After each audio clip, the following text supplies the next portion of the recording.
Hello everyone. Welcome back to Moni cooks. ఈ వీడియోలో మీకు పచ్చి కొబ్బరికాయతోటి ఇట్లా టేస్టీ లడ్డూలు ఎలా చేయాలో చూపిస్తాను. కంప్లీట్‌గా ప్రాసెస్ చూడండి. ఫస్ట్ ఇట్లా పచ్చి కొబ్బరికాయలని చిన్న చిన్న ముక్కలుగా చేసేసుకొని మిక్సీలో వేసుకోండి.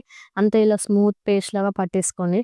నెక్స్ట్ డైరెక్ట్ మనం ఒక ప్యాన్ పెట్టుకొని అందులో 3-4 స్పూన్స్ ఘీ యాడ్ చేసేసుకోండి. నెయ్యి వేసేసాక కొంచెం నెయ్యి అంతా కరిగిపోతుంది. అప్పుడు మనము కొన్ని డ్రై ఫ్రూట్స్ ఉంటే డ్రై ఫ్రూట్స్ వేయించి పక్కన పెట్టేసుకోవాలి. తర్వాత డ్రై ఫ్రూట్స్ అన్నీ వేసేసాక కొబ్బరి పొడి మనం ముందుగా పట్టుకున్నాం కదా! అదంతా ఇందులో వేసేసుకోండి. మొత్తం వేసేసుకొని అటు ఇటు మంచిగా మిక్స్ చేయాలి. చూడండి ఇలా మొత్తం అంతా కంప్లీట్‌గా వేసేసుకోండి. ఈ ప్రాసెస్ చాలా సింపుల్‌గా ఉంటుంది. జస్ట్ తక్కువ ఇంగ్రీడియెంట్స్ ఓన్లీ కొబ్బరి తురుము, చక్కెర, నెయ్యి ఉంటే సరిపోతుంది. టేస్ట్ మాత్రం చాలా బాగుంటాయి లడ్డూలు. ఇలా ఒకసారి ట్రై చేయండి మీరు. ఇలా కంప్లీట్ బ్రౌన్ కలర్ వచ్చే వరకు ఇలానే కలుపుతూనే ఉండాలి.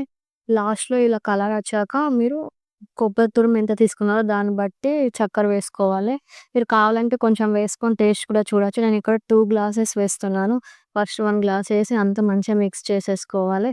తర్వాత ఇంకో గ్లాస్ ఏస్తున్నాను. గ్లాస్ ఫుల్‌గా వేయట్లేదు. తక్కువనే వేస్తున్నాను. ఇలా వేసేసుకొని మొత్తం అంతా మిక్స్ నేను తీసుకున్నవి 4 కొబ్బరికాయలు తీసుకున్నాను. దానికి ఇంత గ్లాసు చక్కెరేసేసాను. సో, ఇదంతా మంచిగా మిక్స్ చేసేసుకోవాలి. అంతా మంచిగా మెల్ట్ అయినంక, కరిగిపోయినంక చక్కెర అంతా స్టవ్ ఆఫ్ చేసేసుకోండి. స్టవ్ ఆఫ్ చేసేసి ఇట్లా దగ్గరికి అంతా అనేసి ఒక మూత పెట్టేసుకొని పక్కన పెట్టుకోండి. కొంచెం గోరువెచ్చగా ఉన్నప్పుడే ఇలా ఉండలు చేసేసుకోండి. మీరు కావాలనుకుంటే ఇప్పుడు నెయ్యి యాడ్ చేసుకుంటూ కూడా ఉండలు చేయొచ్చు. ఇలా రౌండ్‌గా, నీట్‌గా అనుకుంటూ చేయండి. కంప్లీట్‌గా అన్నీ చేసేసుకొని ఒక ప్లేట్‌లో పెట్టేసుకొని మీద నుంచి మనం వేయించుకున్న డ్రై ఫ్రూట్స్ అన్నీ వేసేసుకుంటే చాలా బావుంటాయి టేస్ట్. మీరు ఒక్కసారి ట్రై చేసి కామెంట్ చేయండి ఎలా వచ్చిందో. ఇవైతే మీరు ఒక్కసారి ట్రై చేయండి. మీరు ఎప్పటికి మర్చిపోరు అంత బావుంటాయి. చూస్తేనే తినాలనిపిస్తుంది కదా!